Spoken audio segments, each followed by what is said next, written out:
Where's Jason? Yeah, are we waiting for him? I guess so. Oh, wait a minute. Is he still in I guess Germany? he is. I guess he is. Oh man. Yeah. Hey, oh, that's right. They don't have internet in Germany. I guess not. I guess not. Yeah, You don't think it's an yeah. excuse, do you? And he's just wanting to get out of being on the podcast. You think it's an excuse? I don't know. It could be. It Could could be. be. Boy, your camera's really crisp tonight. Oh, is it? I don't know what's different. Maybe Maybe it's the lighting? the lighting's better. Usually I'm in the dark. Yeah. Yeah, Yeah, maybe that's what it is. cool. Hmm. Well, your Hey, lighting's looking fine as well. well, thank you, Ronnie. Hey, I guess I'll announce it. Hey, everybody. Welcome to the Green Suited Podcast, episode 137. 3-7. 37. It seems like we were just doing 100, like 37 episodes ago. It Just the other day. was just the other day. That is crazy though. I looked at that number, 137. I was like, wow, we just Yeah, I celebrated. know. Doing them every week makes a difference for sure. I was lost last week. I know, I know. We stacked two on top of each other to allow Jason to join in. Um, and then Monday came and I was like, huh. I even texted you all at 5:30. I Just said know. And I something's was like, missing. Something's oh, were missing. we supposed to be on tonight? But I thought we had No, a week off, and we did. I was like, something's missing. It just didn't feel right. So it's good to be back in the swing of things. And Jason, I've been seeing a lot of his stories. He's having fun in Germany with his in-laws and Nicole's family, and kids are playing with their cousins and all that kind of stuff. Really cool. Yeah, it's it looks like they're having a good time, and it looks like he's keeping fit, walking and going to the gym. Yeah, he's watching. Did you see his brother-in-law playing soccer? Did you No, see I didn't that? see I that. saw I that haven't seen everything. this weekend. I saw that. And I don't think he was staying fit watching that. I think he needed to get out there and play, but Yeah. maybe he will by What the time he gets back. they get that meat shack that they cook in. Yeah. Sausages. Yeah, boy, I was getting hungry watching a couple of them Yeah, stories. I know. I know. But we do Okay. have some patron updates. Oh, do it. We Who we got? do. We do. Do it with me here. All Okay. right. All right. So the first one, we have a new patron, tool sharpener, Tim Meehan. Do you agree with Oh, Ronnie, can you that? hear me? Uh, you don't hear me? Okay, you were kind of a little crumbly. How about now? Do I sound good now? You sound great now. Okay, cool. Let me know if you're having trouble hearing me. So Okay. our first one is a tool sharpener level. It's Tim Mahan. Meehan or Mahan? Which one do you think? Meehan? Mayan. Mayan. Mahan. Okay, Mahan. Mayan. Mahan. Okay, that's cool. It's kind of neat that we have like from Maine to Kentucky represented here on the podcast that we can decide how things are pronounced. Via Indianapolis. It can vary in Indy, yeah, in In Florida. Indy. Got Florida covered. So we covered I a big part of the country. I don't think Indianapolis has an accent. Yeah, that's probably fit with Cincinnati, doesn't it, as well? Kind of that middle kind of area. Yeah. Yeah. You want to do the next one? Okay. We have a not new, he's a patron already, but he upgraded to apprentice. Thank you, James Christian. Thank you. Oh, you betcha. And Wow, then that's cool. this will be the first time I'm saying his last name in public, and I think I've got it. Okay, you do it. This is one of our staples of the Green Suiters. He has upgraded to journeyman, and it's Wow. Steve Iadarola. Is that right? Yeah, I Is that, say I oughta rolla. that's what I want. You say Iadarola? I see Iadarola. No, I say Ida rolla. Iadarola. Like Ida rolla a big doobie. So I added one extra thing by saying Iadarola, right? Oh, okay. So you do it again where I can do it again. So what is it? Okay, I Adder, say Steve. adder. Well, I want to hear you say it one more time. Make sure I get it right. Steve I oughta rolla. Iadarola. I think that's what I said. And I Iadarola. think that's how he did the phonetic pronunciation on Discord.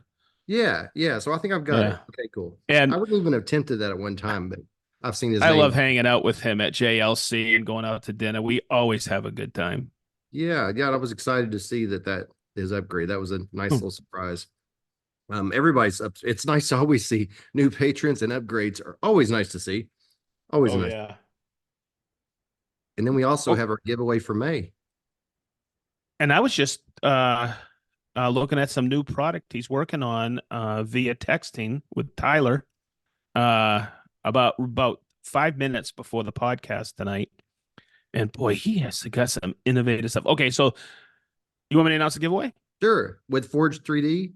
Yep, Forge 3D, and it's they just did it with us, but they're doing it again in May, and it is two $100 gift certificates to Nice. Forge 3D. Now, I want to make a point here. So when you type it in, it's not forged3.com, it's forged3d.store, and it'll take you right to the website. You got to check out some of the cool stuff he's got. He's 3D print. It's pretty whack. I really like it. We met him at Yes. Workbench Con. Yes, I got to see a sampling of it, and it was amazing. Even with our conversation we talked about when we were there was, some people were like, well, I could 3D print that. Yeah, even though we have 3D printers, some of the things you spend more time figuring it out than just to buy it. Sometimes it just Yeah, makes sense to buy. Same as furniture. It's not like we might make all the furniture in our house. And it's innovative. He's already figured out how to make it like, and it's high quality, and it's just really high quality stuff. it's Um, cool. Cameron was very impressed with all of and started talk. I think he talked to him for an hour about Oh, how no kidding. he pulls off what he pulls off, and it's high quality merchandise for sure, and very well thought out. And anyone who has any festival will especially appreciate the Oh products. yeah. Oh They're yeah. they're He, inventive.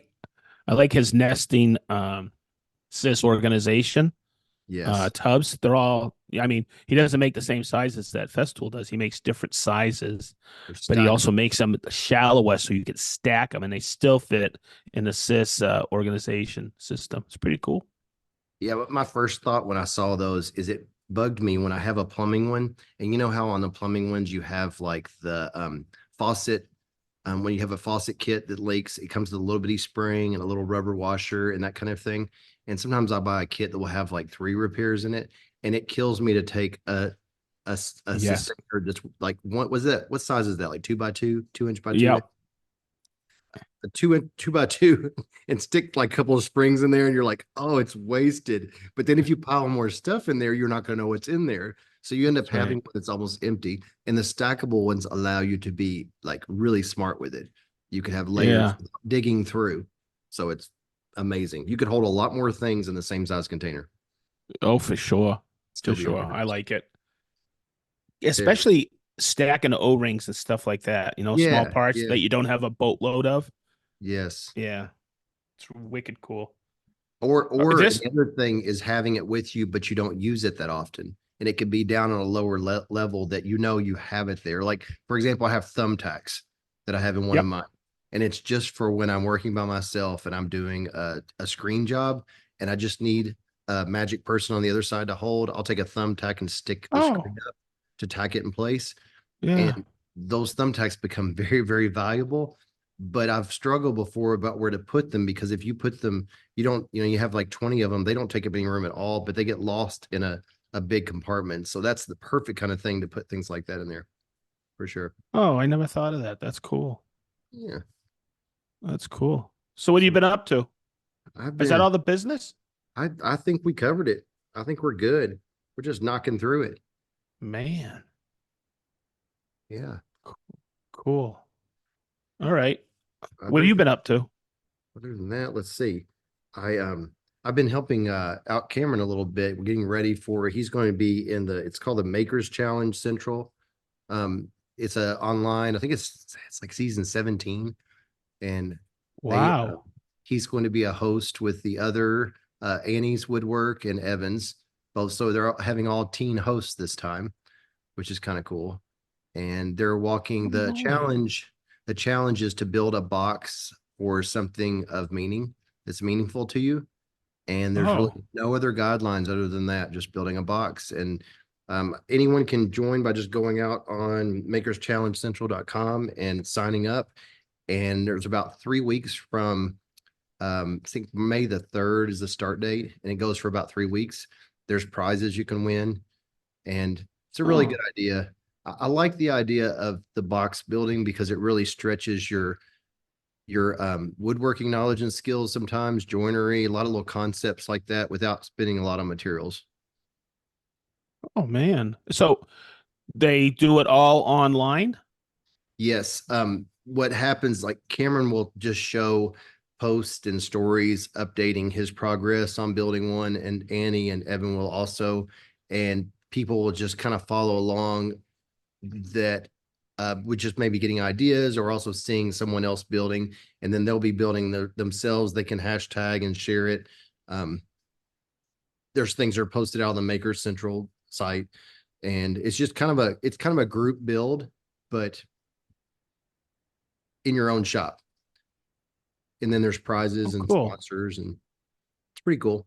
It's a neat experience for Cameron to Okay, go. so I have to write that down because I want to check it out afterwards. It's called Um, Maker Central Makers Challenge Central.com. Challenge Central. Cool. I'll Yeah, check it out afterwards. and Makers Challenge Central on Instagram as well. Huh. And it's been going on for 17 years. Well, I think they may do more than one a year, and that's why it's seven. They're calling it seasons. Oh, But okay. Lazy Guy DIY and Southern Pine Design are some of the Yeah. people behind it, but they've been doing it for it. It looks. I mean, they've had a scroll challenge. They have a lot of different challenges out there, and there's always a concept, and just people just join in. It's kind of just a good way to force you to maybe do things you wouldn't normally do, out of your comfort zone, creativity, that kind of thing. Oh, that's so cool. Yeah, Huh. yeah. That So is wicked cool. Cameron's going to be building a knife case for some of his favorite knives. Oh, wow. So it'll be interesting.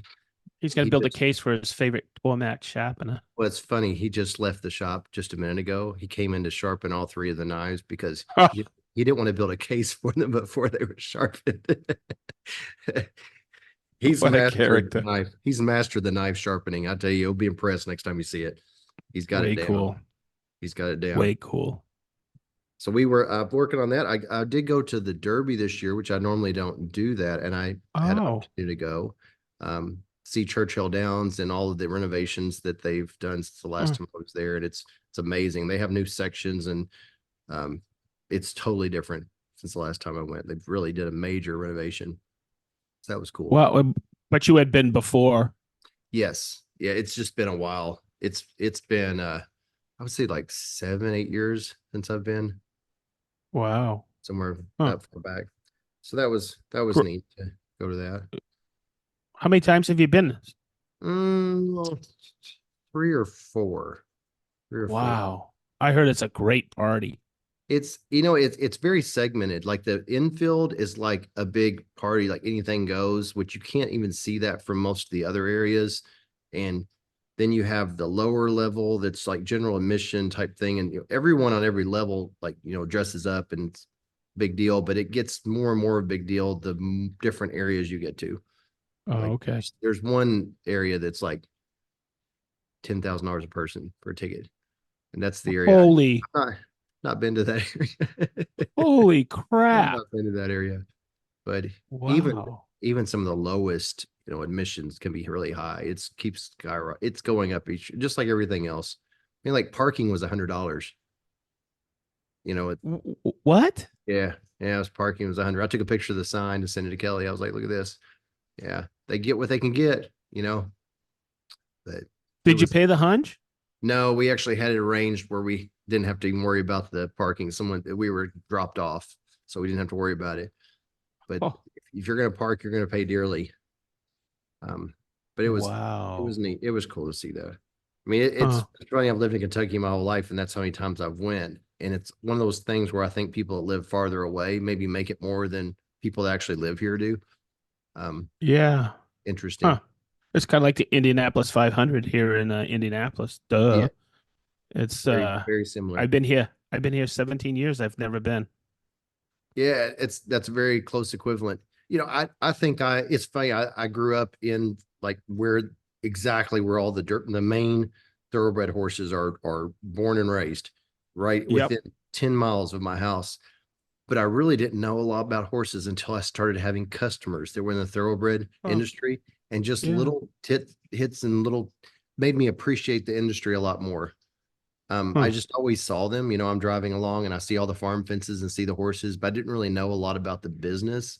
And I've Yeah. learned enough about it to appreciate how the business works and what a high stakes um, the whole business is. It's not a game for the weak of being scared to lose like your butt money wise. And also the Derby, like my neighbor across the street is what I call a horse realtor. He finds horses for people who just want to buy one. They give him his budget, the budget, and he just finds them a horse. And they're kind of taking a chance with that too. And he just explained to me like Wow. a year or two ago that just the chances of being able to have a horse that runs in the actual Derby, like one of those 20 horses that ran, it's like ridiculous odds. It's like one in every it's thousands of horses because you have to be like an all-star. You have to be the top horse to be able to run. And they have 20 horses like that run. So it's like the best of the best of the best. They've proven Huh. themselves and they've won all these races like from California all over, and these horses are the ones that are invited. And it also made me realize that a lot of times those horses, a lot of them are really close to us, where they're from, or the trainers, or those kind of. So it's really, I have an appreciation really for it for the first time, like in the last, I'd say 6 to 7 years, 8 years, Yeah. where I just thought, just horses that run, no big deal. That's kind of, but now I definitely have more appreciation for it. So that's cool. And it's a lot of people, come, famous people come. It's the only time they come to Kentucky area. And it's really, it's a neat thing every year. Huh. It always lets me know that it's spring.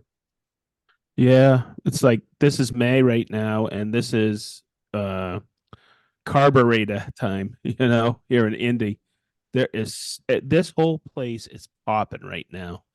Mhm. It's always like this, and it's kind of cool because hey, summer's around the corner, it's spring, and gentlemen, start your motors, right? Start your engines. Indianapolis 500, I never realized how huge it was. And I've had people in my class that work on these race teams, Wow. and they've said, "Hey, man, if you ever are interested, I could probably get you into the race." And I was like, "Oh, okay."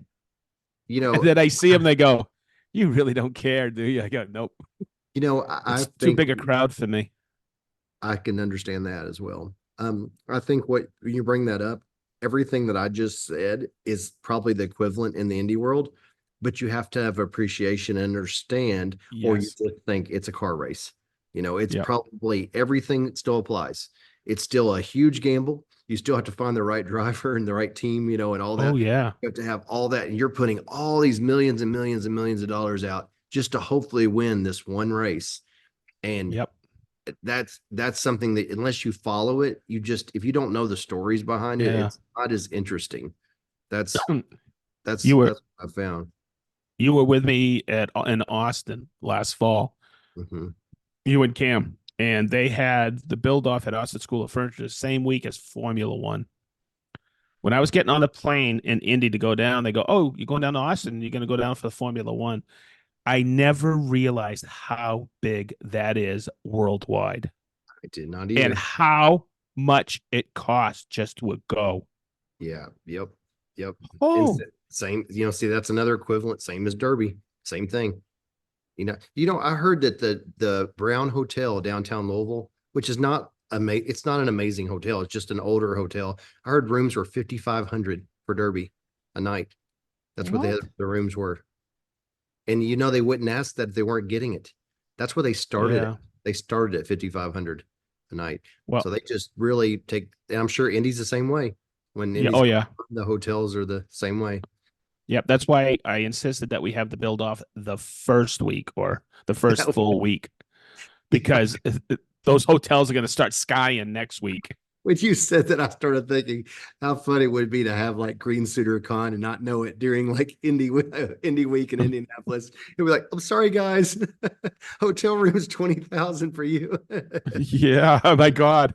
Oh, you want to rent that room? Oh, that's another 20K. Yeah, whoops. No, Yeah, we it's actually did do some forethought to make sure that no kind of crazy event was not going on. oh 'Cause, for sure.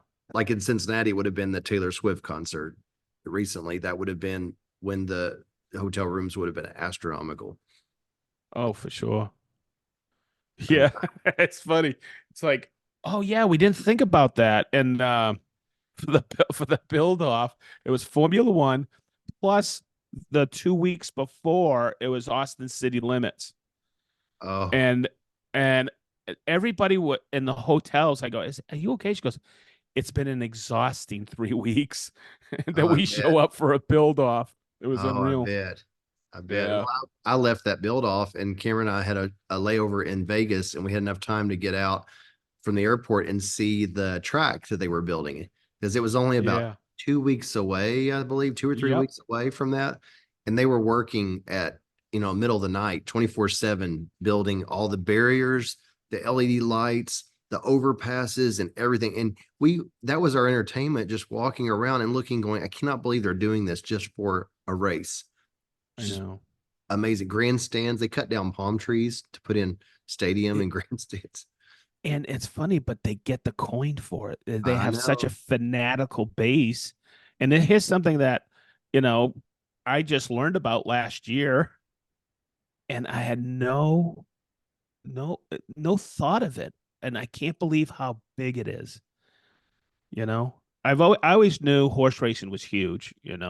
I knew the Derby was my buddies used to go all the time. But boy, I didn't realize $100 for freaking packing.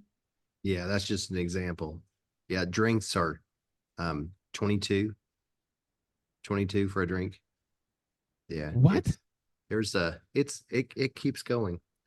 I've got a new standard that I like to do. It's fun. I don't like to really gamble. I don't like to lose money, and I'm not good at it. Like I don't know, and I don't want to be. I think once you start feeling like you're confident, that's when you Yeah. start raising your bet. So I think it's better for me just to like play it dumb. But last year, Madison, I let her pick the horse, and she picked one horse, and it was $2 bet. It was a long shot one, and she won like $200. And I was like, Huh. wow, that's pretty cool. So I was looking at the this year, there was 20 horses, and like five of them were 40-1 odds. Five of them, were really, really high. More than half were like really. And I started thinking, you know what? I'm gonna do $2 to win on every horse. And even though some people would say you're betting against yourself, you're almost guaranteed to get your money back because the horse that came in was like one of the five like favorites, I would say, but it paid like 40 some dollars. So I didn't lose any money. But here's the thing. If one of those half came in, long shot came in, I could have won 200, 500. I mean, like 200 to $300. So it's kind of a fun game to play. Wow. You either get your money back or you get a lot of money back. So that's going to be my new standard. Every year I'm voting $2 across the board. And guess what? When you're watching the race, it's so exciting because you know for sure your horse is going to come in. You've bet on every one of them. I bet on every one of them. Yeah. And if you want to take it another level, you just keep all your tickets separate and you pull that one out when you're there. And you're like, yeah, I picked it. Here it is. Yeah. Yeah, I won. I Yeah, I won. I Of course I I did. know how to Of course I gamble. did. So that's going to be my new tactic. It's fun. It adds excitement to it, and you're not really out any money. But I'll tell you, it's so tempting. I'm looking at the program and looking what pays off. Someone who's listening to horse gambling will totally understand what I'm talking about. But I saw it was like $1 or $2 five something bet, and it was it. Way I gathered is if you guess the horses in the exact order, five in the exact order, it paid 355,000. It's like, wouldn't it be nice to know that? That was on like a $1 or $2 What? bet, a $1 or $2 bet if you do the horses in order. And sometimes that means you have to do all the different ways. So it could have been a 2-5, could end up being like a $25 bet, for example. I don't know exactly.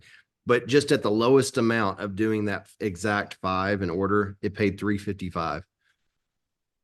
That's crazy. 355,000. 355,000. But I guess the odds Wow. of knowing all five in a row is not that easy. But it Yeah. seems so, it's like the lottery. It seems so reachable and attainable, but I don't think I'd ever be good enough to know that. And they said that the favorite hasn't won more like over 5 years in a row. The favorite hasn't won. And if you think about what that means that everybody willingly gives money on the favorite when the odds are the last 5 years the favorite hasn't won. It's almost like when the lottery goes up, everybody buys a ticket. Yeah. It's the same thing in the Yeah. horse world. Everybody wants to bet on the favorite, and you're really just throwing your money on what odds are it's not going to be that horse.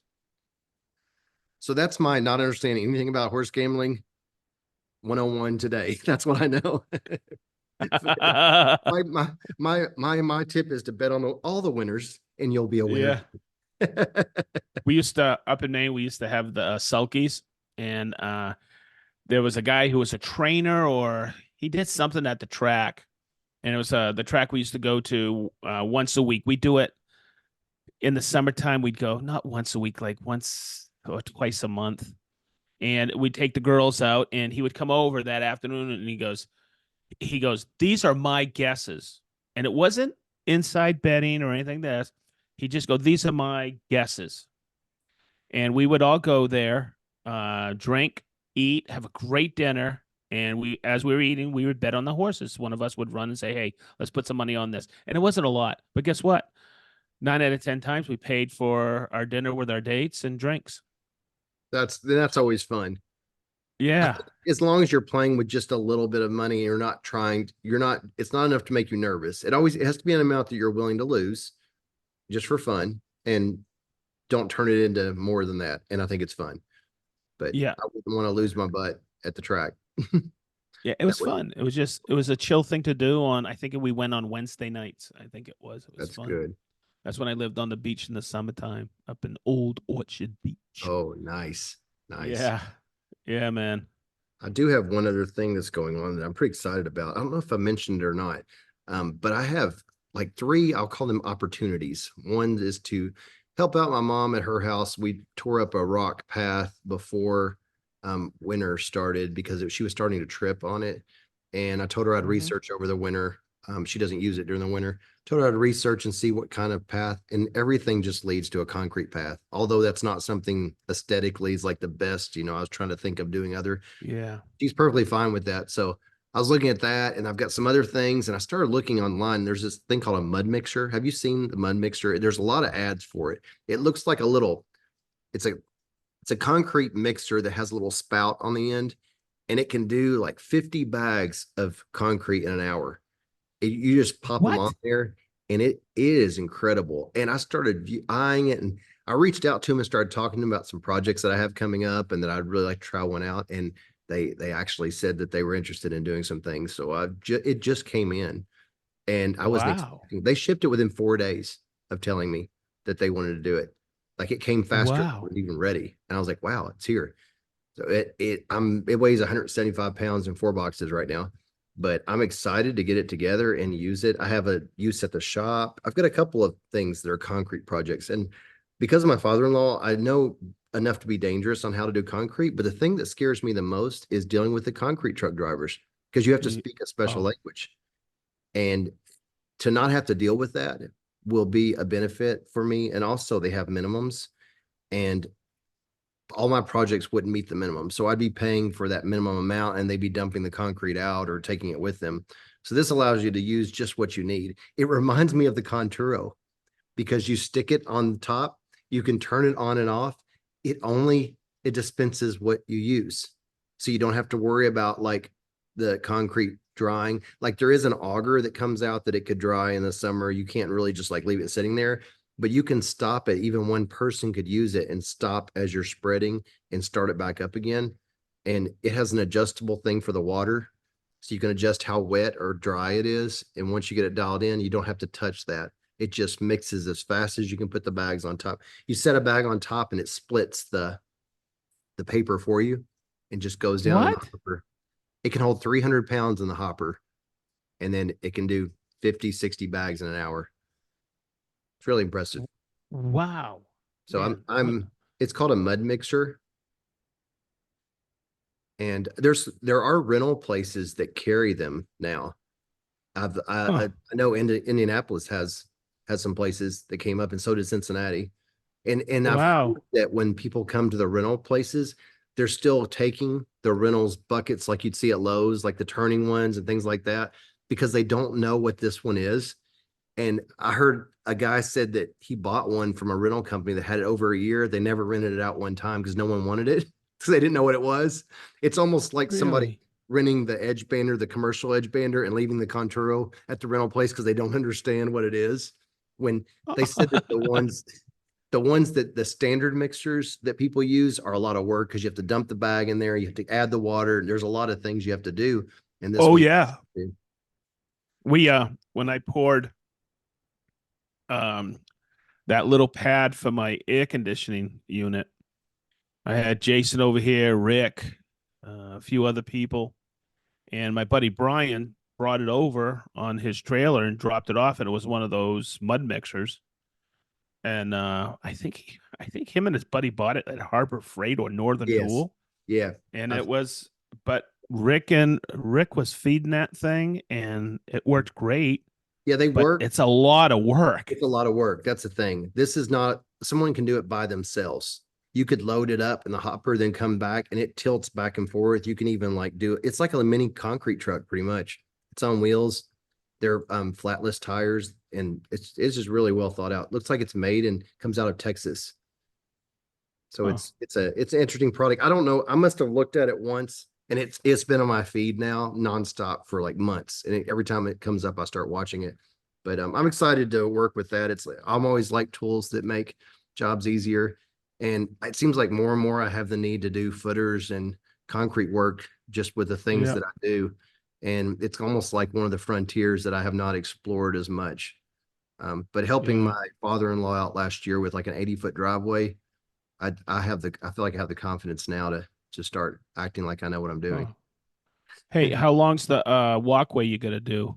45 feet, 45 feet. 45 feet. Hmm. Yeah. How thick do you pour that? 4 inches. So it's already Yeah. dug out about 6 to 7 inches. So I have to put a gravel layer down first and then tamp it Yep. down. And then it's all going to be curves, of course. That's, that's, Yep. but it just makes sense. So it's going to be like a S-shaped curve. I'm going to use PVC board like AZAC. I'm going to use Yep. that because Yeah. it's so easy to bend. And I'm just going to make the stakes for the forms not go above the forms so that I can screed it really easily. Yeah. Okay. Cool. So, Absolutely. so the forms yeah, You can actually use actually the top. use that that skirt board as your level for your screed. Yes. Yep. Yep. That'll make that makes it a lot easier. There's not any getting out. You don't have to worry about getting out of level or anything like that. You know that when you put those basically guides on both sides, the forms are the guides. It'll be it'll be right. So it'll be a fun, interesting new project. Looking forward to Yeah. that. I actually like pouring the I did two concrete pads 3 years ago. I actually like doing it. Yeah, it's satisfying work, and it's the concepts. I think I'm gonna buy. I don't think I need a bull float like what you do with like a driveway. I don't need Yeah. the large with, but I am gonna get a really nice magnesium like rounded hand trowel, like a 16 inch, I believe. Yep. That's what I'll mainly be using. I'm gonna go to like the local concrete store in our Mm-hmm. town. They'll have all of that, that the pros get. Yep. I'm sure they'll be mean to me because they don't know who I am. Not Yeah. I saying that hate. I'm somebody. It's if you're not a concrete guy or if you're not whatever store, a plumbing store, if you go to, you're not a Oh plumber, my they God. always give you a side eye. They're like, you don't belong here. Yeah. Ferguson's here in Indianapolis does that to me. That's one of the places, Ferguson. Yeah. I finally, with by having a brother-in-law and a father-in-law that's a plumber, and they know they have rental houses and coming in probably about like maybe 10 times a year, they're finally starting to acknowledge that I'm a person. But before, gosh, you'd walk in there and there'd be three guys that were all you could tell hang out there waiting to get called for the next job. Yep. And they don't even care to wait on you. And they finally look at you like, okay, dummy, what do you want? And you're just like, do you have one of those things that go into this thingy? But I will say, Yeah. if you don't know what you're looking for, it's so much better to go there than to go to like Lowe's or Home Depot because those guys, a lot of them that work at Ferguson, they were plumbers at one time, or they Yes. know their Absolutely. stuff. They know Oh their yeah. stuff. It's amazing. There's been a time once I was trying to figure out how to make a water hose connection go to another connection, get another one. The guy just started walking around the aisles. He's like, you need this, this, and this. And it was like a copper thing, a bronze thing, and a PVC thing. And they just went together perfectly. I was like, that's impressive. Very impressive. Yeah, they know their stuff there. And They I think do. that all of them have worked in the plumbing business. Yes. They're Yes. plumbers. Yeah. And some of them, I think when they work there long enough, they work with plumbers for so long, they just know. They know from Oh it. yeah. It was the last one time I went in there because we got dinged on our pool inspection. And I went in there and I asked for this thing that I'd never heard of before. And he goes, let me guess, this guy was your inspector. And I was like, he was my inspector. How'd you know that? And they were like, because he's the only guy that asked for that on every inspection gets dinged. And it was this really expensive connection fitting thing that had to go on. And they were like, he does it to everybody. He does a pool. And I'm like, isn't that Oh. interesting how they know that kind of stuff? Hey, Ronnie, you're, Mhm. you're breaking up. Oh, am I? Yep. You were breaking up somehow. Testing one, two, three. We Much good? better. Much Okay. better. I'll just make sure I don't touch anything. Yeah. For before we came on, I looked at my mic and it was all yellow, and I went, oh, I must have touched something. Yeah, it's that button on the top. I always look Yep. for the green. There's a button it's not even a button. It's like iPhone type sensor button, Yes. and it will very easily go to Cut. yellow. Yes. Yep. What For have you been sure. up to? Ay, ay, ay, ay, ay. I spent, and it was a good thing. I spent some time down at Indie Urban Hardwood. Uh, Brian's uh, Brian's donated all kinds of slabs and lumber for the build off. But I went down and I spent a Saturday down there with him and working on his wood miser flattener and flattening these slabs to get them really close. And and then throwing stuff through a planer. And then I went down during the week last week on Tuesday and spent the day with him. We loaded all the lumber up and brought it up to Festool. Ronnie, wait till you see what they have donated him in Savannah. It's absolutely amazing. Oh, I can't But wait. I came home on that Saturday and I was really exhausted. And Marianne goes, "Are you okay?" I go, "I think I was in heaven, man. I forget how much I like milling lumber. It sounds weird, but you could take," he goes, he knows, he could look at the board, Hmm. and just say, okay, yeah, we're going to do this, and then do this. And then all of a sudden, all that grain appears and you're like, whoa. Yeah. He does a lot of interesting stuff down there. He had a walnut flitch of slabs, okay, from same tree. They were all about 8 quarter, and they were huge walnut slabs. Beautiful crotch figure. Oh my God. It came off somebody's property, and he is building 6 tables for these folks, and then a bunch of other stuff. There's some cookies, and it's to die for figure on these walnut slabs. And I mean, they're 50, 60 inches long and 48, 50 inches wide, Oh, and wow. just really neat. And he dried it because he's got a kiln. He dried it for them, and then um and then he dried all. They brought it to him cut. He dried it. He did some quick, not full flattening, but enough for them to see the grain. I used to call it skip sanding, but he does a on the wood miser flattener, and and then they were in there and looking it all over, and he said, "Yeah, maybe you should build the bases for me." So here's what I learned. There's a lot of times it's the process, and we've always talked about the process. It's for the client to make a decision, right? Mhm. And it's been, I go, so how long has this been in flux? He goes, 8 months now. And Savannah says, I just finished up a client we had that was over a year and 100 emails back and forth. Yeah. That's some time in 100 emails. Uh-huh. And it's just sometimes clients can't make up their minds, Yeah. and trying to get everybody coordinated to understand exactly what needs to be done. And you're a woodwork and you have to explain that, or you have a business, you have to explain it to the client. It's tough, Yeah. you know. And then on this, on the flip side of that is they have a lot of people that is walk-in traffic, and they're trying to sell lumber out of there, slabs, and that's a tough proposition too. A lot of the breweries around town, he's built the tables for, and the and that's a process. So it's Wow, well, they're lucky yeah, because the it's a breweries that tough. I go to, I see the tables and it makes me cringe almost always. The most common thing I see is when they do a border around the table.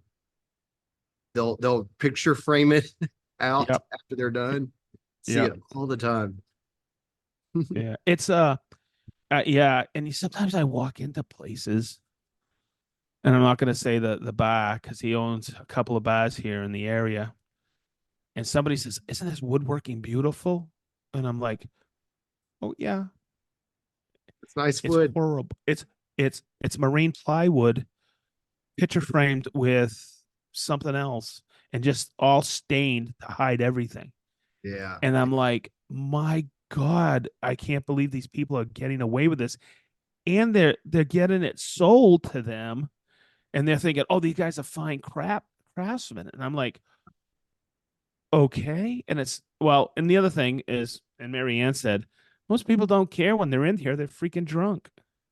Yeah, it just I always notice it. It's funny when they built the last time they built ones, they're octagon tables and they picture frame them in, and it's like a regular glue up with octagon tables picture framed in. And I remember Cameron was younger when they first did this. I said, "Watch this." It was in the winter. I said, "Watch these joints in the summer and watch what happens." And I just left it there. And then summer, he goes, "Dad, look, this is what you're talking about."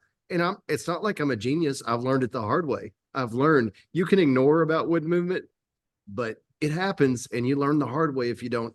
And to that, I was going to ask you, you said that he has a kiln. Did he say what he tries? What's his target on moisture?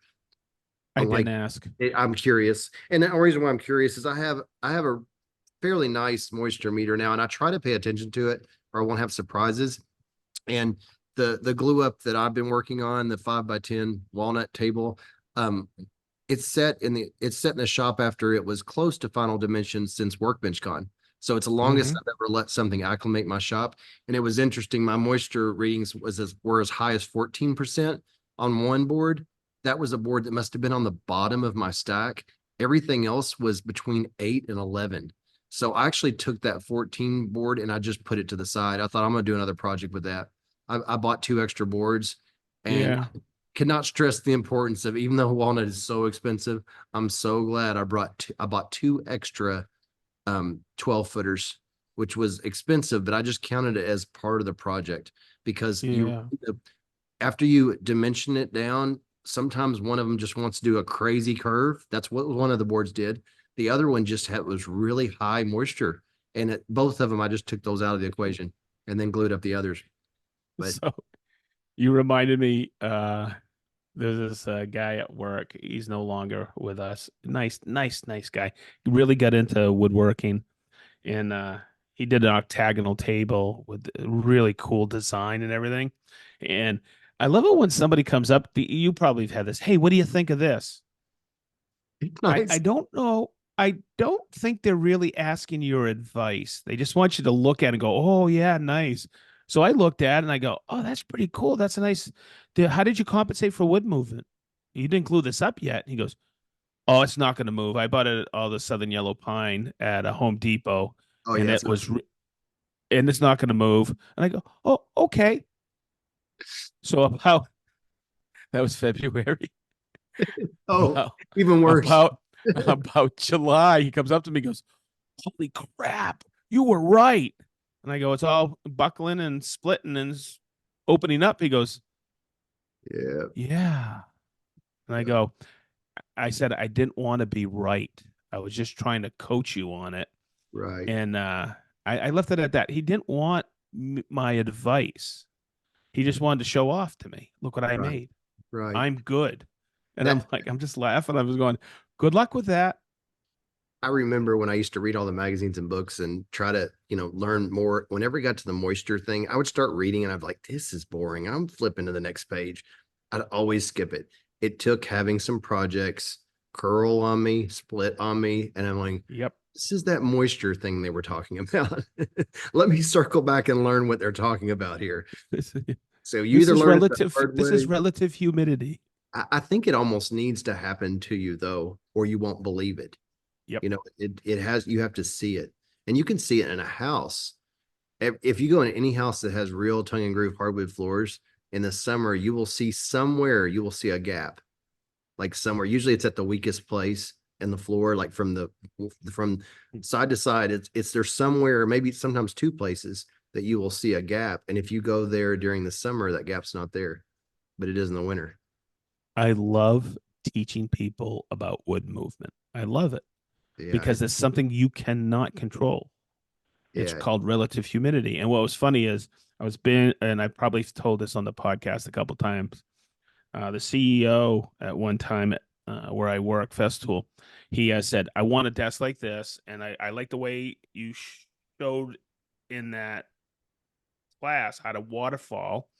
I'd like it like this. And he drew it out. And I went, oh, that's cool. And then the center field in between these waterfall wrapped legs out of walnut was some maple. And I said, I'm going to show you how to compensate for wood movement.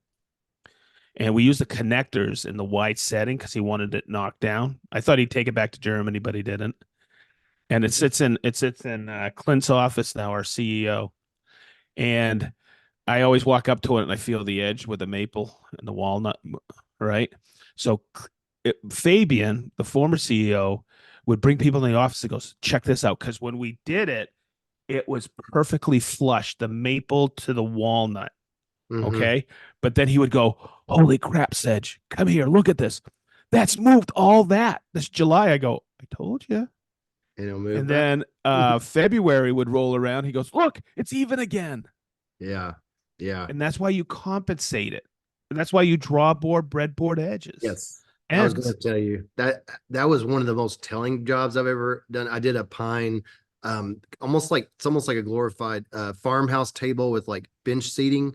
And I did the drawboard festival method with the breadboard ends. And it's my sister-in-law's table. She's had it for probably 9, 10 years. And it's so interesting when I go for a birthday party in the summer, Cameron, I always look at it and it'll be flush on the ends where the breadboard. And then when we go for Christmas or Thanksgiving, it's sticking proud by about, I'd say, a quarter inch on each side. And this is a Yeah. 3 foot wide table. And that's how Yeah. different it is from season to season. And that's something that it's good to know that too, that if you're delivering that to a customer, if you can tell them that's going to happen where they don't freak out, Yes. hey, Yes. this will have a gap here and it's by design. And they're going to be like, wow, how did they know that? And you learn it from learning the hard way, if nothing else. Oh, yeah. Oh, yeah. Because I actually have a table in the training center. It moves around, but it's all cherry. And somebody disagreed with me, and I said, "You have to draw board this." No, no, no. Just glue it up with dominoes. That breadboard edge, and Uh, in the middle of the field of the cherry, there is a significant split where the wood itself, not the seam, split. mm, And I use that and I have used that thousands of times to talk to people about wood movement. It's yeah, pretty wild. it's reality. You Hey, you had want to hear something? You want to hear yeah, something really cool? yeah. Somebody reached out to me and said, Sedge, I want to pick your brain about teaching classes. And I go, yeah, I've taught a few. And I started to think about this, and I was talking to Rick about it today. So before the pandemic, I used to do a class once, twice a week. Okay. And I would always shoot my goal, my personal, but also work goal. I do about 45 classes. Okay. So then I thought about it. I said, okay, 45 classes over prior to the pandemic. That was 13 years, right? I did 485 classes roughly. Oh, Okay. And then I started to think about it. Now and every number I'm throwing at you right now is very significantly downplayed. I'm lowballing everything. I know it's quite a bit higher, but I just wanted to kind of take a low average. And then I started thinking about it, and he goes, well, how many people did you have in those classes? I go, well, in the beginning, 2000 to 2007, and I'm talking about dealers, end users, 2007 to 2014. 14, 15, no, 12. I'd have sometimes 12, 15 people in class. But I said, listen, I'll go 6 people per class. There's sometimes I was doing regionals in a week that I would have 25 people in. But I Mhm. still said, let's just go with the six. Over 3,500 Wow. students or trainees. And I started thinking about it. I go, oh, holy crap. And that was before the pandemic. And then the pandemic hit. Now it's all live stream. But they wanted to know. And I was like, wow, huh, interesting. I guess I have taught a few people, huh? Yeah, that doesn't count things like Hartfield Tool when you're Oh, talking no. 200 people at one time. Yeah, that's Oh, strictly, yeah, that's yeah. strictly 6 people for a 2 day training. And I'm talking And about, also, when I work a show with you, you talk to about 200 to 300 people at a show oh, directly. easy. And you're training then too. So there's a lot. That's definitely lowballing it for sure. Wow. Wow. I was just like, I never crunched the numbers. And I was just like, oh, wow, that's kind of interesting. That Huh. is. That is. So what did I tell you I've been up to? Oh, mill and lumber. Yeah, I had a question about that too. Before we Shoot, get talk about that, you said he had a flattener. When you say flattener, are you talking about like a he uses the wood miser, like the bandsaw blade to flatten? Is that what he's doing, or do they have a flattener? they have a flattener. It's like a wood whiz. It's got a bit Oh, on it. okay. Yeah, so it's like almost like a is it like a manual CNC back and forth gantry type thing? Yes, Yeah, okay. Okay. All right. Yeah, I'm familiar with I was just curious but what he it's not manual. It's all he just hits a okay. button and it just Okay. does it itself. There's one that's manual that comes from overseas that's just back and forth. I know somebody bought that one as well. So I was just curious on that. No, Okay. it goes down and it comes back and he just moves it over, hits the button, it goes down and it Okay. incrementally flattens. And Gotcha. I don't think he has to move it. He just has to move it to start it and he hits a button, it goes down, stops, comes back, moves over a smidge, goes back and forth. So you can actually walk away from it. It's pretty cool. Okay. Yeah, I do that Yeah. CNC. I use my mill board flattening like program and I just treat it like a my spoil board. I treat it Uh, like a spoil board, but I just flatten a slab, but I can only do 4x8. That's my limitation. That's the only time that I have wanted a bigger CNC. Like for example, on this table is a 5x10. If I wanted to flatten it with a CNC, that's the only time I would have ever needed that size CNC. So it wasn't worth it to get that. But it's handy to be able to do that. But I will say that on this table with using the dominoes as just alignment help and um, going through the process the way I should, I was very close on my tolerances. The places I was off, I was able to use a combination of a plane, RO150, and get it perfect within like very quickly. So it was cool. yeah, I saw that. That was pretty cool, huh? Yeah, I'm gonna wait to do Rubio until after the upcoming festival event because I have some questions for Alan, the all-knowing Yeah. Rubio guy. Um, Yeah. yeah, I'm getting stoked. That's been my one thing that's what I've been up to, getting ready for this build off. And then I'm driving home today. I went, oh man, I gotta remember that. And I'll be at Woodcraft in the morning buying epoxy right away. I'm not gonna have a lot of epoxy on hand. I don't it got too sketchy last February, yeah, you it's know. It's predictable. not no, we got plenty of other stuff to work on. Wait till you see the slabs, Ronnie.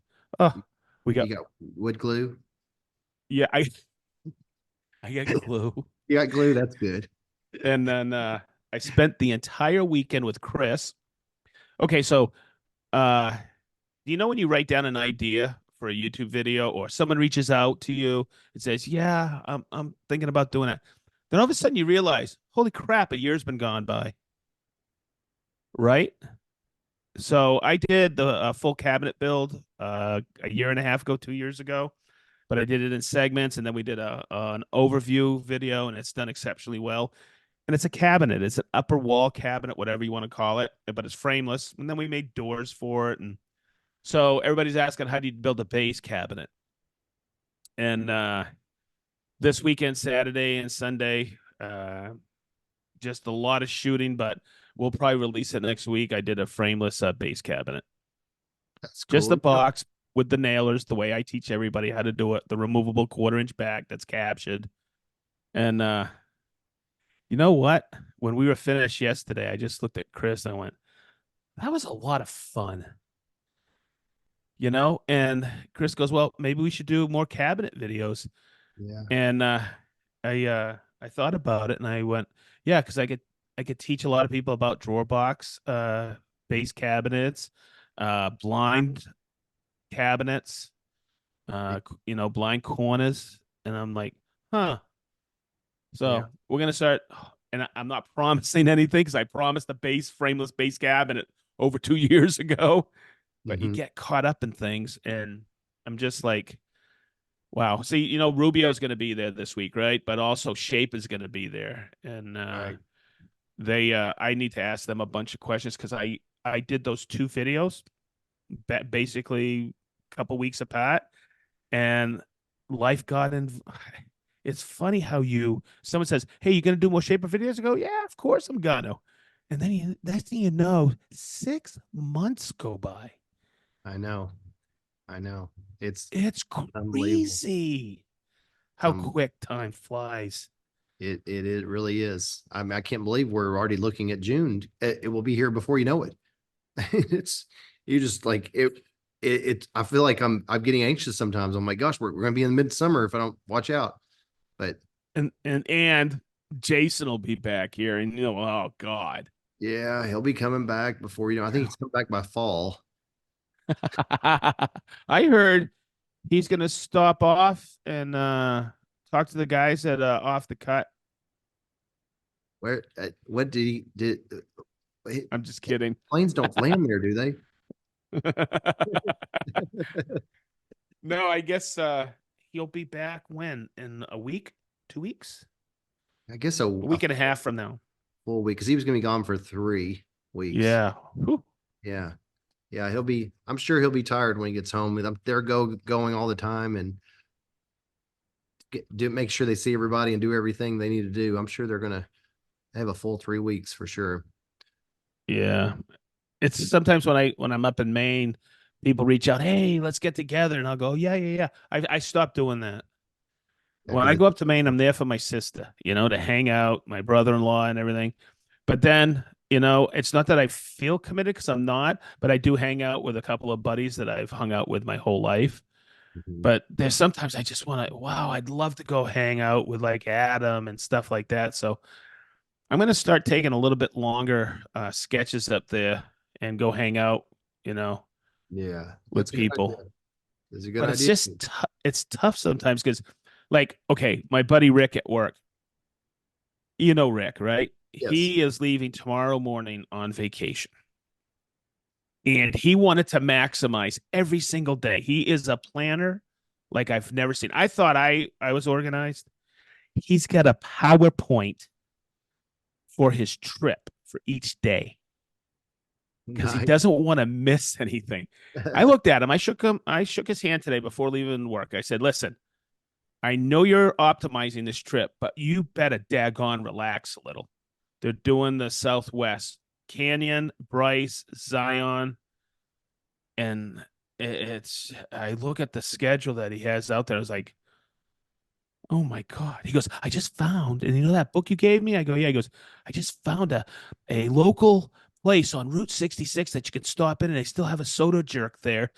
And I was like, Rick, don't stop. Enjoy your vacation. But you know what? I totally understand where he's coming from because I was like, and that was the beauty of going to Ireland.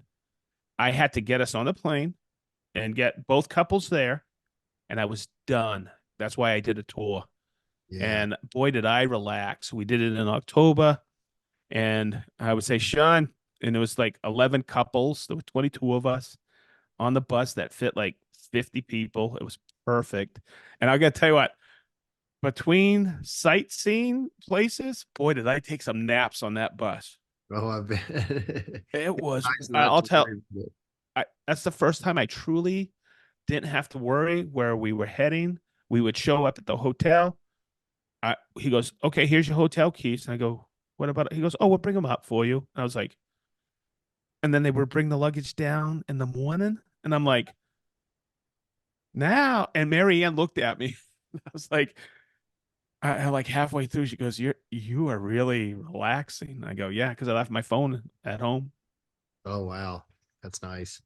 Yeah, and that was a great time. So I tell everybody, man, plan a great vacation, but give you time, give yourself the downtime. That's I that mean, was one of the toughest things of our two out west trips across the country because there's things nowadays you have to reserve or you can't get in. Like from the Grand Canyon to all these, you have to reserve, in advance, and they expect for you to do it online. You have to reserve Yellowstone like 6 months ahead of time, or you don't get in. The day that it opens every 6 months, you have minutes and it's full. And so we had to yeah, lock in the things we had to lock in, but we purposely scheduled big spaces in between it where we weren't really sure where we would be or where we were going. And yeah, at times I felt like we were in a plane because I was driving, navigating. She had the two apps that kind of tell you quirky and things that you wouldn't know you were passing, in deciding if it's something worth stopping while I was driving, while also watching the weather app and watching the traffic reports coming up and all that stuff. It's like we totally feel like I'm on a plane here. We're like tracking all this data just to make the kids feel the way that you're talking about. The kids would lay up there in the muck, watch, play video games, play on their phones, and they just magically show up a place and it's like, today we're seeing Mount Rushmore. Today we're seeing this. But there was a yeah. ton of work and research that goes into making that happen. It's a lot of work, but it was worth it, and I'm so glad we did it. Um, So yeah, I wanted to maximize Mount Rushmore last year, and I thought about it. And see, I'm an off-season guy. I don't like big crowds. I want to go there and enjoy the sights without all these people hassling you, or you're like it's too tight, right? So I thought about it, and I've always wanted to go to Yellowstone, and I heard you have to book 6 months in advance. yeah, But I did a little bit of research. We went in October, and I did a little research. I could have gotten right on the property because it was the off season. They were right 2 weeks before they were closing up the hotels on yeah, the eastern side of we went in Yellowstone. those. Really? Yes, I they look beautiful. you would you would die if you saw. These are log cabins that are like maybe 6 stories tall, 7 story, open foyers in them, and they're made out of logs. Like they're true log cabins. I've never seen anything like it. It is really, really cool. That's a place that I'd like to go back and stay. So because we're in the RV, we just basically pulled up. We walked, went inside the lobby, and we walked some of the hallways.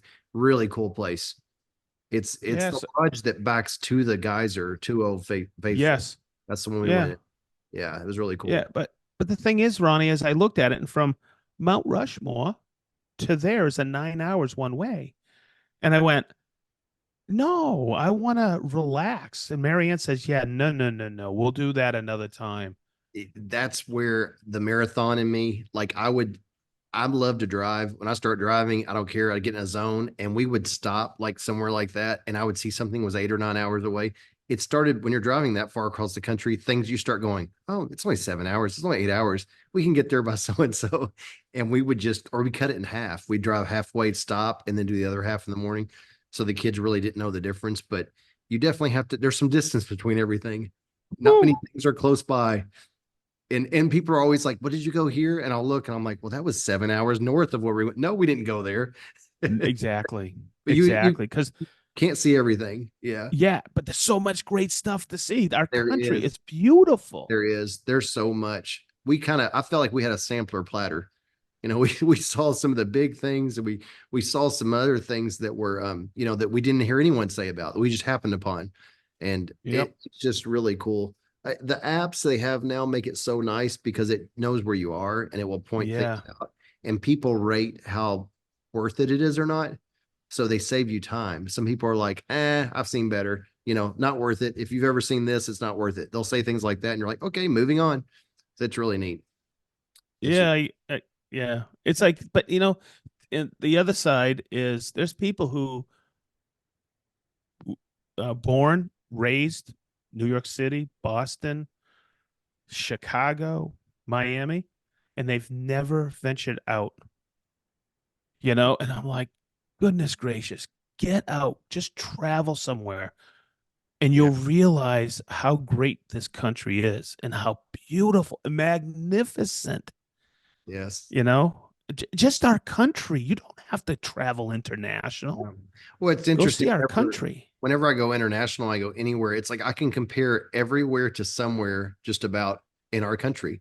You know, like Switzerland's a reach, but there are places that look like a mini version of like small little, Alps, not exactly the same, but there's a version of just about every kind of terrain that we have it. And Yeah. that's, I think that was the part that amazed me the most when that you would, that it takes driving it to see it, but how fast the terrain will change. You're Yes. you're in like when you leave Vegas and you go north, you go through Death Valley, and then you're in Sequoia National Forest from Death Valley. But first, you're in mountains with snow in them. In July, you're in the snow, and you just left Vegas, like a few hours ago, and then you're Sequoia, then you're Yellowstone, all of those Yosemite. It's totally different. That's one of the strangest drives we had because of you feel like you went through four seasons, and you only drove for half a day. It's really Hmm. neat. I remember in the It's Death crazy, Valley, man. there was this coyote and he was standing, there was a sign and it was giving a shadow the same size as him. And he was just standing there. And What? the only shade was from this sign. And the coyote was just standing there in a square shade that was the size of the coyote. No way. I told Kelly, I said, I guess he moves with the sun. As the sun moves, he just slowly moves along with the shadow. What Yeah. time of year were you at Death Valley? July. Oh my God. Here's July. Yeah. Which Vegas was bad and Death Valley. But other than that, the weather was all great everywhere we were. But the Hoover Dam was like 120 some degrees. Crazy. It was that part was hot. But yeah, June and July is a good time to go. That's the only time you can cut through the back way into Yosemite. That's the only time they open up that road. And if you're not there during that June, July timeframe, you have to go all the way around California and come in from the other side. It's Oh wow. big time difference in trying to drive in. So that's the time to go. Holy. Oh, We're really? I ready. didn't realize that you could go in through Death Valley to Yosemite. It's Death Valley, and then you're going up like Sequoia, and after Sequoia, there's you kind of come in. There's this back. When I say back, it's on the east side, and it's a Okay. really windy, high altitude road. And they said it's just impassable a lot of the year because of snow. They have Oh to close wow. it down, so they only have it open for part of the year. But once we did it and I looked at the map, I was like, we would have to go. I think I want to say it's like Sacramento, I think is where you come in from that side. And you have to come in straight from the west side, but you have to drive down like past all these national parks to get around to go into it. Having a blurry recollection now, but that's how I remember it. But we're ready to do Holy it again Mac. sometime. I feel like there's Yeah. places we want to spend more time in. Yosemite's one of them. I think Huh. Yosemite was amazing, but Huh. that's fun stuff. That is so Amazing. cool. Yeah. Marianne and I are traveling for 4 or 5 days, but I'm not going to say anything where we're going because somebody I know might be listening and it's a surprise. Ah, okay. I Okay. don't know if he listens to the Green Suitors or not, and I might be giving it away, but we're traveling sometime this year to go to a little bit of a surprise. We're pretty stoked. We already got some of the things that we're going to. Oh, We've good. gotten reservations and stuff like that. But it's a quick getaway weekend, 4 or 5 days. Oh, that's good. That's Yeah, good. it's just yeah, you work hard, you play hard, but you do need to take the time to disconnect. And it took me many, many, many years. I think the Ireland trip is the one that did it to me. Yeah, And that that's was like 2 years ago, 3 years ago. it's important. It Kelly's is. Kelly's dad called her about 3 or 4 weeks ago and he said, I'm going out west. I'm going to he's named all the places and they're going to go to. And she's like, oh, that's awesome, Dad. He's like, you want to go with me? And she said, okay. And she's like, do you care? I'm like, absolutely not. That's awesome. They're going to fly out and do like a whole circle and see all kinds of sights and stuff. And I don't think it's her dad's 79. I hope when I'm 79 I can do that. You know, Yeah. that's what I want to be doing when I'm that age. I don't just want to be sitting around. I want to go and see things. So it's going to be Same. it's so she's doing that in June.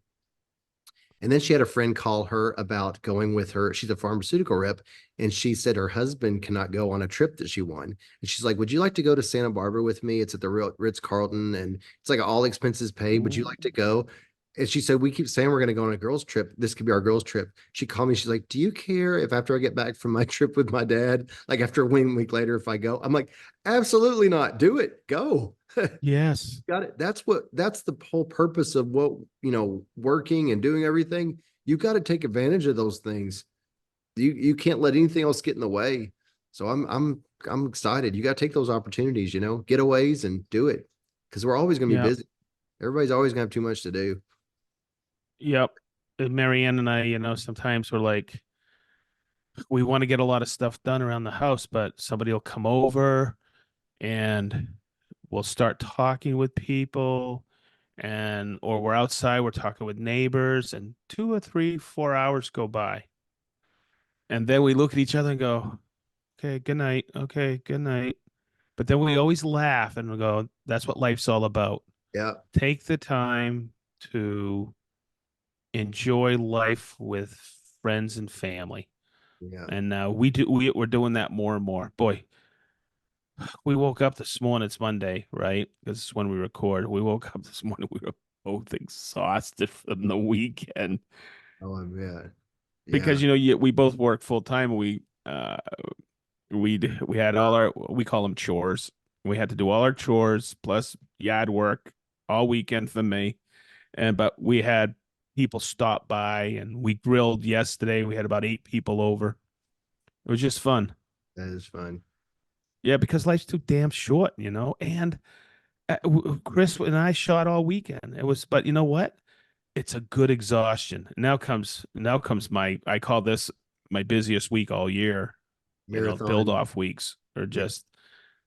Oh, I started sourcing materials in November for this, Wow. so I'm excited. It's going to be It's a so. good Ronnie, I group. was I was thinking about it, and this is your fourth build off. Is it? That probably, Two, yeah. two Yeah. you participated in, Yes. and this is the Cameron, second one Cameron you're was in one. helping with. Yeah. Yeah. Yeah, Cameron's in. Yeah. That's right. yeah, this is your fourth one. Wow. That's true. That's true. Isn't that That's, cool? I learn every time I learn things, Yeah, a lot of things. yeah, My favorite thing is to see someone doing something and I'll just see it and I'm like, is he or she, one of the two. And I'm mhm, like, I never thought about doing it that way. That yeah. happens every time, at least once. Or, Or or, I wasn't going there. Or I'm like, or. are they Ooh, going to be doing that? ooh, hello. Everybody clear. I, you know, I think there's going to be I'm going to be impressed with this group. I I took the time to make sure that I'm familiar, and I was for the most part familiar with everyone, and it's a good group of people, and I think there's going to be some learning going on Okay, for sure. this is why I'm excited. I know a lot of them, but not all of them. And I like it when I meet somebody that I really don't know. I know them from, maybe messaging on Instagram or whatever. But then I meet them in real life and I go, oh, that's not the person I thought, Uh, or boy, are they good. yeah, Right? and to that point, it's also interesting that it's a different type of meeting a person at a festival build off than it is at Workbench Con. It's different. It's a different. Everybody has a different hat on, and you have a marketing hat on at Workbench Con, but at a festival build off, it's let me see what I can do. Like, let me see what I can learn. It's more of a team environment of you're Yes. you're forced to know your team because you are having to pull together to get something done. And Yes. you truly, I guess the best way to say it is I feel like you get to know people better at a festival build off than you would in a workbench con environment for Yep. sure. People are reaching out. Hey, Sedge, have you made up the teams or is it top secret? I go, top secret. You know why? We've Ronnie, now this is your fourth one. You've been involved, and there's been different like when we first started, we would take 12 people, put them in a room, and that morning, okay, guys, here's the lumber, here are the tools, here's the glue, and by noon tomorrow, we need some furniture to auction off, right? and nobody knew each other in those early years. They just knew each other from Instagram or being at Workbench Con with them, but they Right. were all newbies. And then we had the alumni meet. Like last year at the festival one, I had some new people, but quite a few of them had done a build off before. Last fall at Austin, we had two team leaders and they picked their teams. This year, I wanted to go back to basics, and we picked people who, at festival we want to get to know them too. I want them to get to know, our CEO or our VP of sales or our head of marketing. I wanted to meet product managers and anybody who's gonna be out with us, and we get to know them and they get to know us, but they're all new. They haven't done any build offs, and that's what I like. And Yeah. they'll know their teams that morning when they come in. And that is what I love. I love it. It's an energy where they're getting to know each other. And by noon, they're working so cohesively. They've got their designs. They break up, they know what they're doing, and the teams start, and it's two teams of six, and it's just really cool. And then sometimes I go, yeah, boy, I hope they get that done. And the next thing I know, these pieces appear. Yeah. Yeah. It's And I, also it's a good example of when you have a deadline, you will get it done. It's a good example of that. Yeah. And it's funny because I always save everything, from my notes and I do post notes, and it's pretty cool because I don't want to say this is easy. It's a lot of work, but I think I'm even more prepared this year because I always like, okay, what was I missing? What went right? What went kind of sideways on us? Right. Reflection items. Yeah. Yeah. Yeah. So, and you can't think of everything. You can't remember everything. And I don't want to be. And so there's a period of time from the very beginning, about 2 hours, where I'm a deer in the headlights sometimes. But I go, oh, I forgot it. And then after that, I'm done. And when we go out to dinner that night, it's like Friday's easy. And we're doing a Festool live on Friday from there so everybody can see what's going on. Oh, good. So, Good. yeah. Good. It's gonna be cool, and we Yeah. could talk about it next week a little. How that was cool meeting that person, stuff like that. But Yeah. yeah, it's exhausting. I'm exhausted even from the weekend, and now I got to really kick it up a notch. Yeah, it's like you're planning a wedding. Yeah, yeah, Pretty much. yeah, it is. And Pretty then much. and then so many people at festival are on vacation this week. I didn't realize, but I'm okay with that. And it So looks like it'll be the fun. weather is going to be good. Yeah, well, last week I was checking it. No, I we checked got it we got rain. today. Yeah, So we got rain coming in, I think. no, I think when I checked it today, I think it Ooh. said Wednesday through Friday was good. But it's not here where I live. It's rainy all week. But it looked like Wednesday was going to be Thursday and Friday Oh, were clearing up. yeah, Friday looks great, and it's just 40% on Wednesday and Thursday, and that's probably thunderstorms. Yeah. Which it's rained here today about probably 20 times and it's been sunny maybe 30 times. it's it's poured while we've been talking and the sun's back out. Just that's spring weather right now. I just don't even know. Yeah, Every day like 40-50% chance it seems like. it's But it's been just beautiful, fluffy clouds here all day today. that's Yeah, good. I love this time of year. I love May and I love October in Indy. I love it. Spring and fall. Did you happen to see the on Discord with our patrons? They like to sometimes post things about show topics. And I saw Okay. one that I thought maybe we could hit on from Adam Fuller. And I sent it to you. I don't know if you saw it. I Oh, texted. I got it right here. I Okay. got it Yeah, right I here. don't have it up right now, but if you could, you want to kind of summarize what he I'll said. read it. I feel like it was a good topic that we've kind of lightly touched on before, but I thought both of us would probably have some good insight on that. It says here, this is from Adam, main shop. My relatable story is I have a couple of cabinet makers around me that I regularly bid against. I use software during the bid process to provide the customers with prints, 3D models they tour through on an iPad or phone. But these two cabinet makers don't really do computers, and they spin.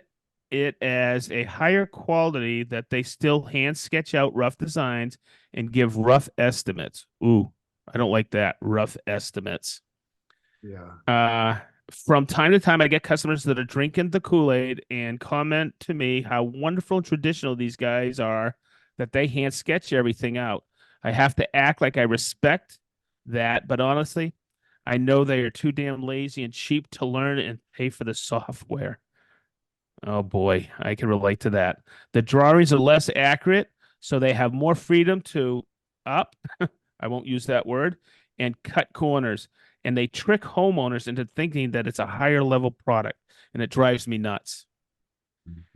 Yeah, I used to deal with that myself because we always would do um Mikey, we bought it was back then it wasn't just called KCD, it was called KCDW, Kitchen Cabinet Designware, and we spent big bucks on it because we wanted that professional look going in to a customer. We could walk them through, change colors. It's a lot of work, and I was just starting to learn it. Mikey was really good at it, my business partner. And yeah, and okay, so what would drive me nuts is going in there and talking to the customer and doing all that work for a professional presentation to them and estimating process. Okay. And then people would come in and just lowball the snot out of you. And they would, yeah, them, and they would just draw something really quick. And you know what I would say? Hey, good luck with that. Yeah.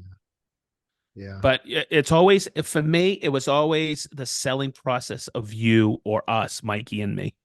Mhm. You know, I'll tell you what you're going to get, and I would list it out. But I guess it's that trust that you gain with people. Um, and I'll lay it out there. Sometimes it's your personality on how you talk to the customer respectfully. Mhm.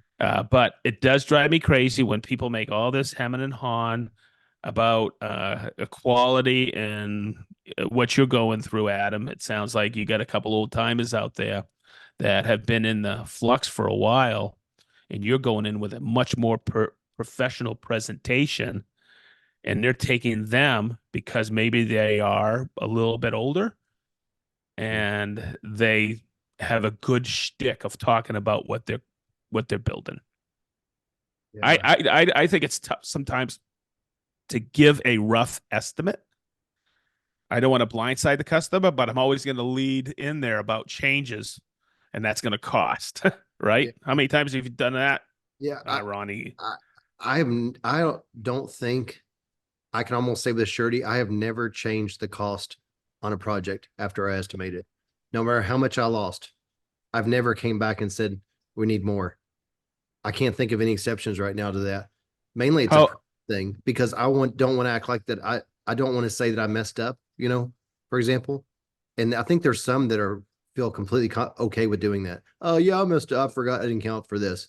Now, if they added something like a change order, that's totally different. that's what But I'm talking about. okay, Change yeah, order.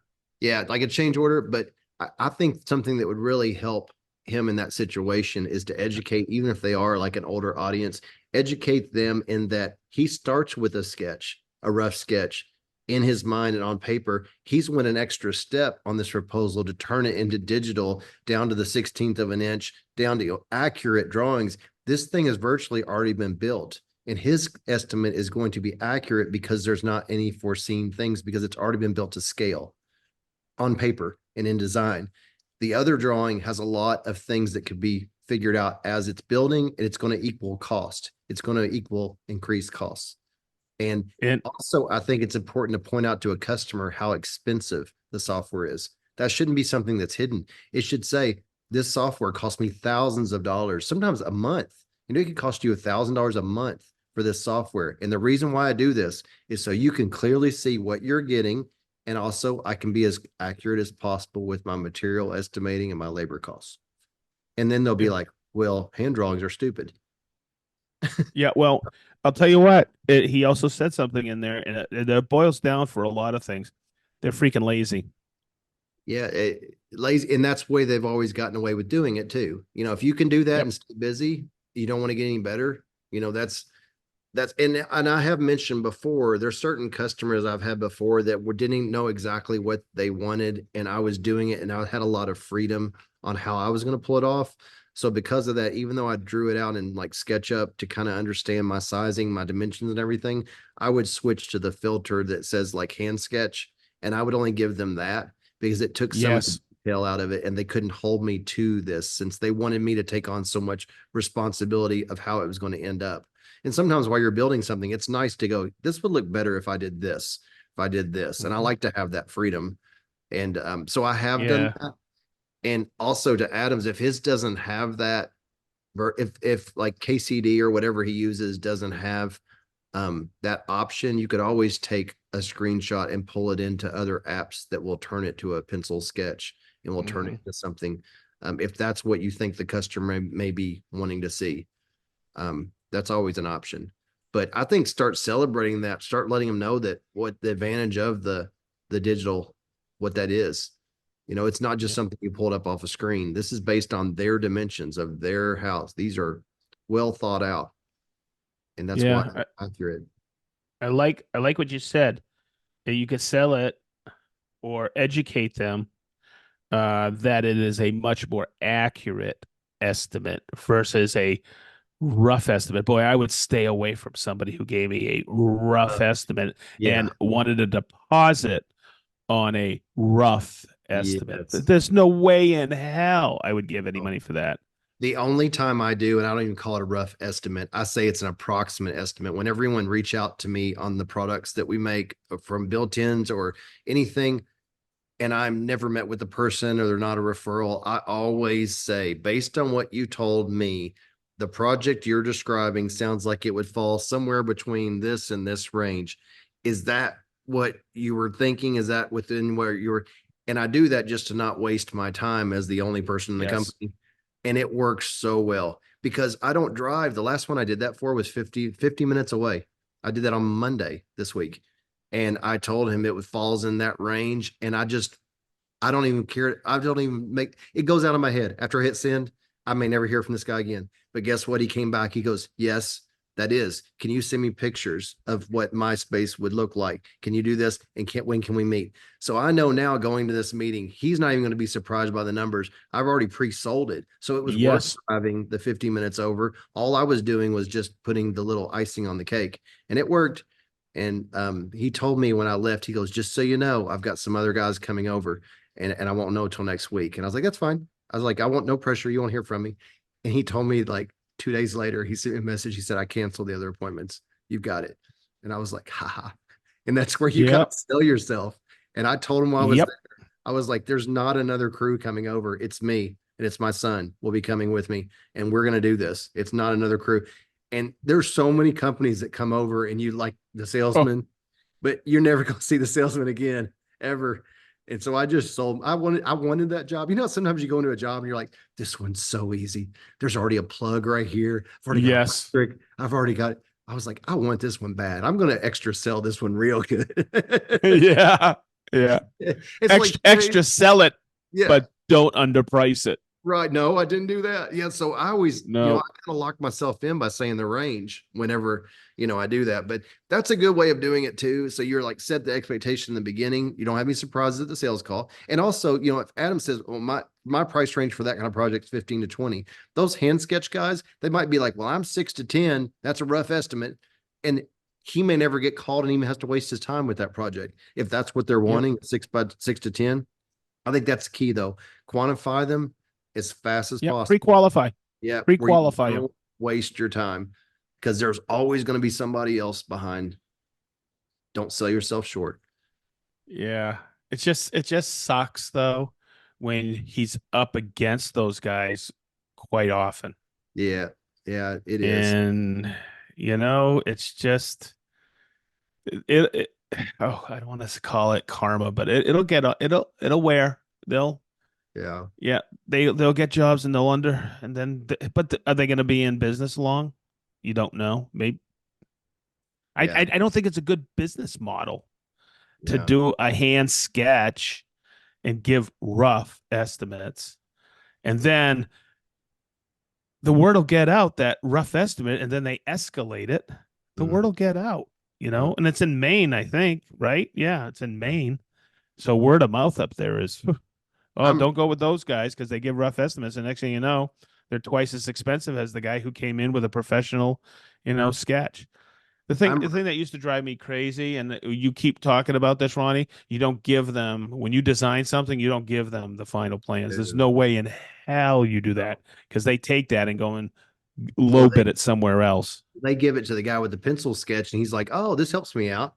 Yep. I'm further along now than I was before. And the other thing Yeah. I like about the digital design is that I regularly am surprised about the calculation of materials. And sometimes I go, is that right? Is it that many sheets? Is it that many? Is it that? And I'll sit there and manually do it. I'm like, it's right. Because you can easily, rough estimate, you can easily miscalculate the amount of Yep. materials when you're doing it just Oh sketch yeah. paper. So it's a good second check um, of your work. So don't doubt it. You're doing the right thing. You're working efficiently and as smart as possible. And Yeah. there's always going to be people like that that are you're going up against. But maybe those people that go after them, they're just not your customer. That's Yep. comes down to that too. Everybody's not your customer. Yeah, I know. Yeah, don't sell yourself short, man. Don't sell yourself short. There's tons of hopefully up in Maine there's tons of work. So, Yeah, yeah. boy, everybody I know here in Indianapolis is busy, busy, busy. Oh yeah, for It's sure. a good thing. I didn't realize when I moved here how much money's in this area. And then I realized, oh, Eli Lilly, Roche, Yeah, all the race car drivers, you know? I think it's safe to say around any major city and a large circumference, there's enough to keep you busy. Yeah. When the economy's low or whatever, there's always people that are spending. Uh, if you're doing a ton of volume, like that construction company I was working with the last thing we dealt with, they had 360 projects in a year. Wow. Yeah, they probably see ups and downs. If you're trying to do 360 projects a year, that's a lot. But when you're just trying to do enough to keep you busy and make a decent income, you can stay busy regardless of the economy. I really feel like that's the case anywhere around uh, any decent sized city. I think Mm, it's a struggle though when you're maybe sometimes farther away from a larger city because you just have less population. But hmm. that's where your word of mouth can help you out, and that's Hey, hey, Ronnie, I got a question for you. When you first left Toyota, right, and you were starting your remodeling business, and how long did it take for you to say in your brain, "Wow, I'm finally established.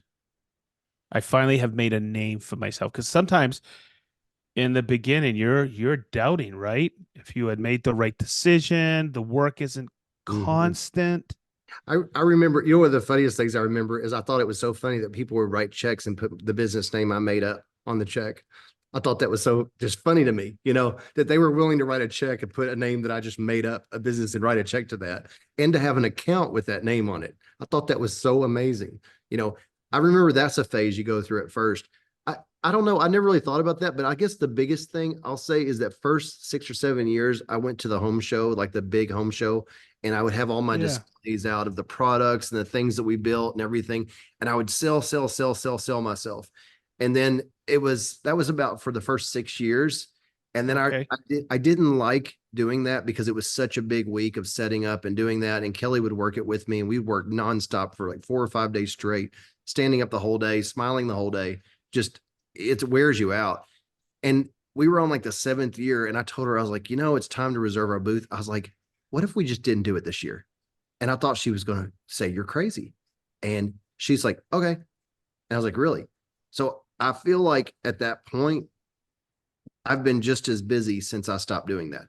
So that Oh, I worked wow. from word of mouth and I worked from that. But I feel like maybe 7 years ago when I stopped doing the home show and I'm still busy without advertising at all.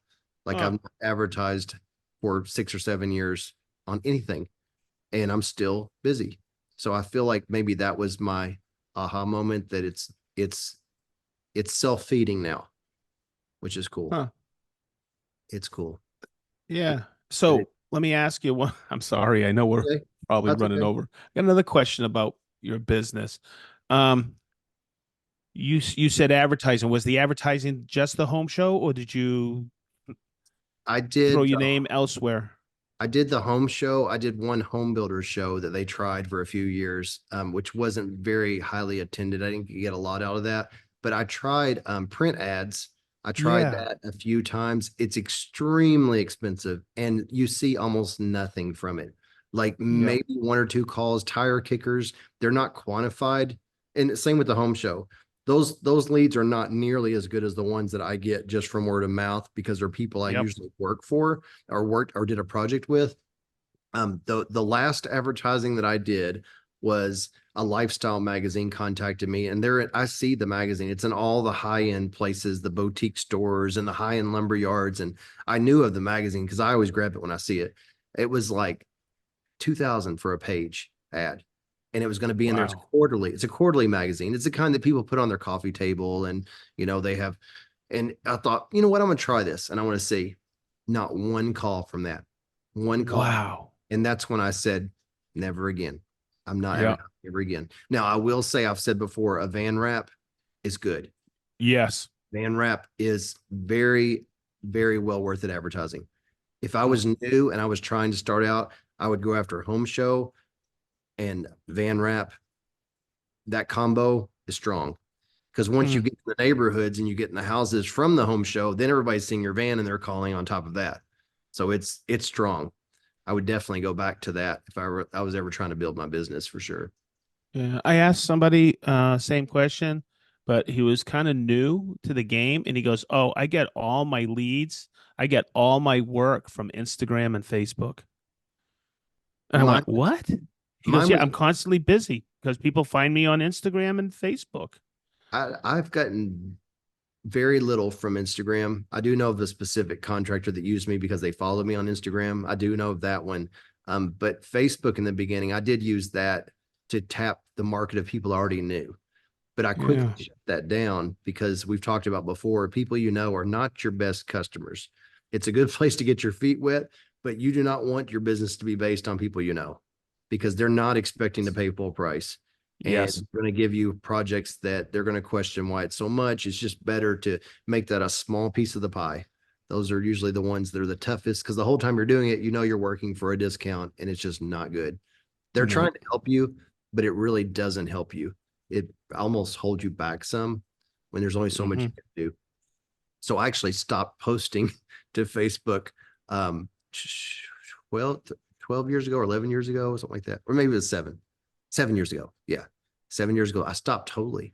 And I started up last year. I just started kind of putting, when I post on Instagram, I just put it out to Facebook because a lot of my followers Hmm. now on Facebook are not local. But for a while, it was everyone that I knew, which is odd because it's good when you're trying to build Yeah. your business. But once you get to a certain point, you almost want to back off from that or they're going to fill your plate and you want new people to fill your plate Yes. Yeah. for sure. And Because all they have a businesses whole are different. different they have a whole different circle of influence as well that they Yes. can recommend you, new Yes. people. And what I'm saying is just for me, like if you had a business where you have a team and you are just trying to grab everything you can get, or if you had a pressure washing business, you don't care who it is, you're just doing numbers or whatever, then keep hitting your personal network, keep hitting all these different things and keep building it. But for my business model, I have a limit on how much I can take on. So I have to be very selective about what I take on. And there's only so many slots to fill. So I have to go for the things that are really fun, really profitable, or all the above.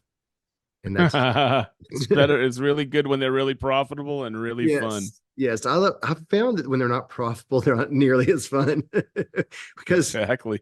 our home to do list is always so long, and if I'm spending time just not making, that's a really bad thing. So Yep, that's where it's for important to sure.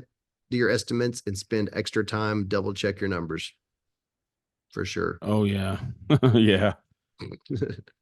I don't like to work for free. And then sometimes you Oh, would get back in the beginning, you would go under, you go, "Oh man, yeah, we just slogging through this and it's taking a lot longer than we thought." yeah. That's the worst. It's Oh, and you're going, and then you're seeing what you have lined up, and you're like, and then the promises you made, and no. yeah, Seriously, I miss it, but I don't miss that part. yeah. I well, the thing that I seem to always get, and it's not really completely my fault, is I feel like it's hard to get materials and supplies to come in on a regular schedule. It seems like things always come in at the same time. It's like you will be waiting, and then three projects things come in at the same time, and you're like, okay, we got to go get them all. Got to go get all these things put in and do all this stuff. It like comes in spurts. It can't be leveled. It's hard to make it level. Yep. Yep. That's We're the getting ready truth. to have the spring rush is coming, where we're just going to start getting hit hard, and it's all weather Yep. based. As soon as it gets warm, everybody wants their things, but it's Of course, they're outside and they're going, "Oh, hey, I'd like to get that done." And hey, why don't we do this year? And right. everybody's in a good mood. Money's Yeah. flowing. Oh yeah, let's do this. Next thing you know, everybody is asking. Yep. Yep. And you said you don't miss that. That's my least favorite thing. I'll tell someone 7 weeks, 4 weeks in, hey, any updates? And I'm left to look back and I'm like, it was 4 weeks ago. I told you 7. Why are you asking me? And that happens Mm, all the time. It's that part I yep. don't like. I don't like that part at all. If I could farm that part out, that would be great. I don't enjoy that aspect of it, but can't love every part of it. Yep. There's got Can't to be love some every part of slogging in there to make it worthwhile, right? it. Mhm. To Yeah, I know the feeling. Yeah. Ronnie, I just looked up at my clock. I know Leo's like running around right now. I you know what's weird is I lose all concept of time when we do this podcast. Yeah, me too.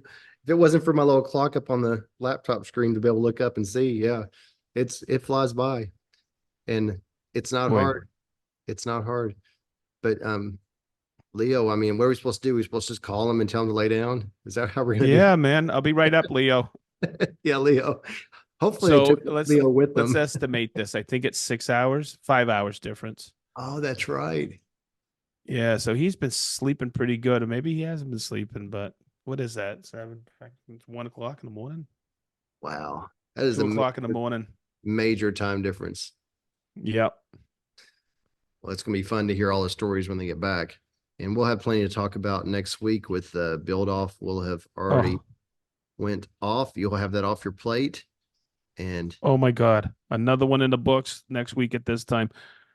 But boy, I told Minnie, she goes, "We all set?" I go, "I hope so." And I looked at her, I go, "You know what we're looking forward to?" She goes, "Yeah, 3 o'clock Friday afternoon." there you go. There you go. Yeah. That'll be fun. Yeah. It's gonna be awesome. Everybody is like excited around the building, and hey, it's the build off this week. People even in the warehouse, hey, it's the build off this week. Oh, that's cool. That's Yeah. So it's good. It's good. We got a good team at Festival. We're looking forward to it. And thanks to everybody on patron side that we acknowledged in the beginning. I'm sure Jason will be excited to see that as well. And And I want to say thank you for all patrons for supporting us. It's yes, really nice. Thank you, everybody. We love doing this, and boy, oh boy, is Green Suiters Con suiting up to be something, something. for sure. For sure. That's coming up faster than we even realize. But what's funny is where was I? I'm trying to think of where I was. And someone says, "Yeah, I'm going to Green Suiters Con." I went, "You're a patron?" He goes, "Yeah, well, listen to you every week, Sedge." I went, "Oh yeah." I didn't know. That's Everybody's coming. well, I'm excited about that too. That'll be so fun. So Yeah, fun. for sure. Well, I Okay. guess we'll go. I got to go check on Leo. Yep, me too. I'm gonna go check on Leo, and I'm gonna go change Jason's diaper. There we And go. okay, is All that a right. wrap? I guess it's a wrap. I guess we just wrap it up and we package it up and we put it out on the internet. On the internet, On the it goes internet. into the one of them iClouds. Yeah, yeah, that's what we do. As long as it doesn't get, I think it gets through the spam filter. Off the cut regularly gets pulled from the Spotify spam filter. It actually dumps it back out, but ours always makes it through. So we'll just push it up there. Cool. Cool. All right. Okay, everybody. Bye-bye. Thank you. Bye-bye. Bye-bye. Bye-bye. Bye-bye. Is I Jason don't, going to be able to edit this? I don't know. Do I hit stop? Uh, We can't stop it. We just have to leave. okay. We just have to leave. Okay. Well, Okay. the longest podcast outro ever. That's what we're doing. Yes, All right. absolutely. Bye-bye, everybody. Bye-bye. Bye-bye. Bye-bye. Bye-bye. Bye. Leave. Bye. Bye-bye. Oh.